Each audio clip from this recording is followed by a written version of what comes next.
अस्सलाम वालेकुम प्यारे दोस्तों, क्या हाल चाल है आप सबके। उम्मीद करता हूँ कि खैर वापस से होंगे। दोस्तों आप देख रहे हैं राहुल इलेक्ट्रिकल यूट्यूब चैनल। सामने यहाँ पर आप देख रहे होंगे मेरे पास यहाँ पर मैंने दो डायग्राम्स बना कर रखी हुई हैं, जो कि एक टाइमर की डायग्राम्स है। जो टाइमर का सर्किट होता है, टाइमर के एक साइड पे जो पॉइंट्स बने होते हैं और वहाँ पर एक डायग्राम भी बनी होती है, वो भी आपको मैं चेक करवाता हूँ टाइमर के ऊपर से। तो ये वो वाली डायग्राम है। यहाँ पर दो इसलिए बनाई है, एक इसकी नॉर्मली क्लोज हालत की है जब इसका टाइम कंप्लीट नहीं हुआ होता, और एक इसकी नॉर्मली ओपन हालत की है जब इसका टाइम कंप्लीट हो जाता है। तो उस हालत में कौन से पॉइंट्स वर्क करते हैं और नॉर्मली क्लोज हालत में कौन से पॉइंट वर्क करते हैं। और इसके अलावा इसके ऊपर जो दो वेरिएबल टाइप स्विच बने होते हैं, इनको हम इनकी सेटिंग को हम चेंज करके क्या तब्दीली कर सकते हैं इसमें, वो भी आपको मैं आगे जाके वीडियो में बता देता हूँ। तो ये इसकी डायग्राम है जो इसके ऊपर बनी हुई है। जो नॉर्मल डायग्राम इसके ऊपर बनी है वो ऊपर वाली डायग्राम है, जो ऊपर मैंने यहाँ पर पेज के ऊपर बनाई हुई है, ये वाली डायग्राम है। और जो नीचे वाली डायग्राम है इसकी ये टाइम कंप्लीट होने के बाद की डायग्राम है। जब टाइम कंप्लीट होता है तो कौन से पॉइंट यहाँ पर क्लोज हो जाते हैं और कौन से ओपन हो जाते हैं, नीचे वाली डायग्राम वो वाली डायग्राम है। तो चलिए आपको यहाँ पर मैं बता देता हूँ इसके जो पॉइंट्स हैं। यहाँ पर जो पॉइंट्स बने हुए हैं, यहाँ पर ये देखें 220 जो सप्लाई हम देते हैं वो 2 और 7 नंबर पर देते हैं। 2 और 7 में से न्यूट्रल और फेज़ हम कहीं भी दे सकते हैं, जहाँ चाहे आप फेज़ अगर चाहे 7 नंबर पर लगा दें या 2 नंबर पर लगा दें। यहाँ पर 1 और 8 नंबर पॉइंट्स जो आपको नज़र आ रहे हैं ये कॉमन पॉइंट्स होते हैं। जो 1 नंबर जो पॉइंट है वो 4 और 3 के साथ कॉमन होता है, और जो 8 नंबर पॉइंट है वो 5 और 6 के साथ कॉमन होता है। नॉर्मल हालत में 1 नंबर 4 के साथ क्लोज होता है, और जैसे टाइम कंप्लीट होगा इसका 3 के साथ क्लोज हो जाएगा, 4 के साथ ओपन हो जाएगा। ये इसकी नॉर्मल कंडीशन है जब हम इसको सप्लाई दी होती है लेकिन इसका टाइम कंप्लीट नहीं हुआ होता, ये वो वाली कंडीशन है इसकी। और 8 नंबर 5 के साथ नॉर्मल हालत में क्लोज होता है, जिसे हम कहते हैं नॉर्मली ओपन नॉर्मली क्लोज। तो ये वो वाला नॉर्मली क्लोज होता है, 8 नंबर 5 के साथ नॉर्मली क्लोज है। और जैसे ही हम इसको सप्लाई देकर ऑन करेंगे, 1 नंबर पॉइंट जो कॉमन है वो 3 के साथ क्लोज, 4 के साथ ओपन, और 8 नंबर 5 के साथ क्लोज, 6 के साथ ओपन।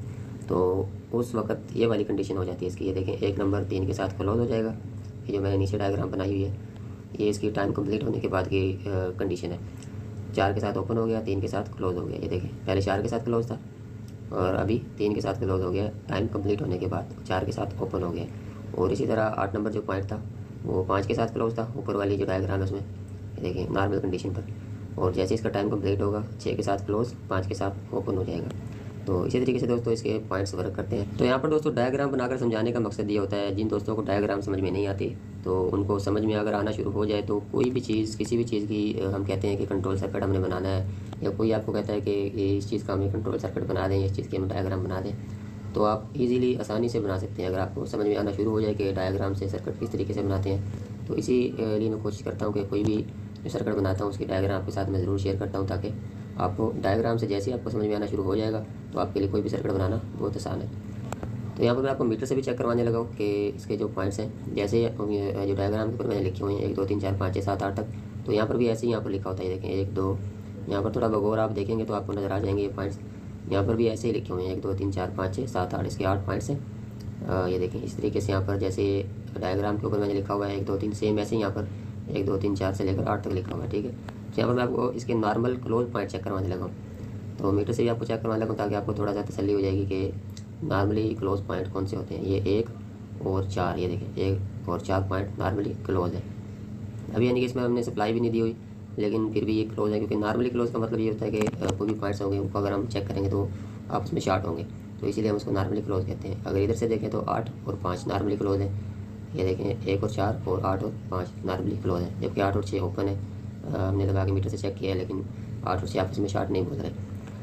तो उम्मीद है कि आपको यहाँ तक समझ में आ गई होगी कि नॉर्मली क्लोज और नॉर्मली ओपन पॉइंट्स क्या होते हैं, और इसके जो टाइमर के जो पॉइंट्स हैं वो किस तरीके से वर्क करते हैं। अब हमारी मर्ज़ी पर डिपेंड करता है कि हम किस तरीके से इसको इस्तेमाल करते हैं। इसके अलावा यहाँ पर जो बेस है इसकी, टाइमर की जो बेस इस्तेमाल करते हैं हम, इस पर भी पॉइंट लिखे होते हैं। अगर हम कहें कि हम यहाँ पर सप्लाई कैसे इस्तेमाल करेंगे, कौन सी वायर कहाँ पर लगाएंगे, तो बेस के ऊपर भी सेम इसी तरीके से जो पॉइंट्स टाइमर के ऊपर लिखे होते हैं, सेम ऐसे ही जो बेस इस्तेमाल करते हैं उसके ऊपर भी पॉइंट्स लिखे होते हैं। 2 7 8 5 6 2 सब पॉइंट्स यहाँ पर लिखे होते हैं। ठीक है, तो इसके अलावा यहाँ पर आपको मैं चेक करवाता हूँ इसके ऊपर जो ये नेम प्लेट टाइप बनी है, नंबरिंग लिखी हुई है। इन नंबर्स को हम अपने रिक्वायर के मुताबिक तब्दील कर सकते हैं। वो कैसे, अभी यहाँ पर आप देखें 0.1 सेकंड आ रहा है। अगर हम चाहते हैं कि इसका टाइम हम ज़्यादा रखें सर्किट को ऑन करवाने के लिए सेकंड में या मिनट में, तो हम यहाँ पर वेरिएबल को घुमा देंगे। जैसे वेरिएबल को घुमाया देखें सेकंड में टाइम आ गया, तो अब हम इसको इसका टाइम सेकंड में रख सकते हैं, 10 सेकंड 20 सेकंड 30 40 50 जितना चाहें आप। तो ये देखें इसको अगर हम चाहते हैं कि इसका टाइम मिनट में रखें तो फिर से हम वेरिएबल को घुमाएंगे तो टाइम मिनट में आ जाएगा। हम चाहते हैं कि हम हमारे सर्किट का ऑन होने का टाइम है वो मिनट में रहे, इतने मिनट बाद ऑन हो जाए। अभी देखिए यहाँ पर मिनट लिखा हुआ है। ठीक है, 2, 4, 20 जितने मिनट चाहें आप यहाँ पर रख सकते हैं। और इसके अलावा अगर आप चाहते हैं कि घंटों में टाइम रखें तो अभी यहाँ पर HRS लिखा हुआ है, यानी कि हार्स, यानी कि घंटों में टाइम हम सेट कर सकते हैं इसका। और इसके अलावा जो यहाँ पर लेफ़्ट जो स्विच बना हुआ है, लेफ़्ट जो वेरिएबल स्विच है, इससे हम इसके ऊपर नंबर बने हुए हैं, इसको तब्दील करेंगे। देखें अभी यहाँ पर 0 से लेकर 12 तक आ रहा है जो टाइम आ रहा है, तो ये देखें अभी 0 से लेकर 30 तक आ रहा है। ठीक है, तो ये लेफ़्ट जो साइड वाला स्विच है, इससे हम इसकी नंबरिंग तब्दील कर सकते हैं। 0 से लेकर 30 तक, अभी देखें 0 से लेकर 60 तक आ गया है। ठीक है, जो राइट साइड वाला है वो टाइम सेट करने के लिए 0.1 सेकंड, मिनट और हार्स। ठीक है, राइट साइड वाला टाइम सेट करने के लिए हो गया, और जो लेफ़्ट साइड वाला है वो इसके 0 से लेकर आप 60 मिनट तक, ठीक है, यहाँ पर सेट कर सकते हैं। इसका लेफ़्ट साइड वाला जो स्विच है वो इसके ऊपर जो नंबर आ रहे होते हैं वो तब्दील करने के लिए होता है। तो ठीक है, यहाँ तक उम्मीद है कि आपको समझ में आ गई होगी। फिर से आपको मैं थोड़ा सा यहाँ पर चेंज करके चेक कराता हूँ। ये देखें 0 से लेकर 5 या 6 मिनट आ रहे हैं, अभी 6 तक नंबर आ रहे हैं। इसमें हम मिनट भी कर सकते हैं, सेकंड भी कर सकते हैं, और इसमें हार्स यानी कि घंटे भी यहाँ पर सेट कर सकते हैं। उम्मीद करता हूँ दोस्तों वीडियो आपको समझ आ गई होगी। मज़ीद ऐसी इन्फॉर्मेटिव वीडियोज़ के लिए चैनल को सब्सक्राइब कर लें और घंटे के बटन को भी दबा लें, ताकि कोई भी नहीं आने वाली वीडियो का नोटिफिकेशन बर वक्त आप तक पहुँचता रहे।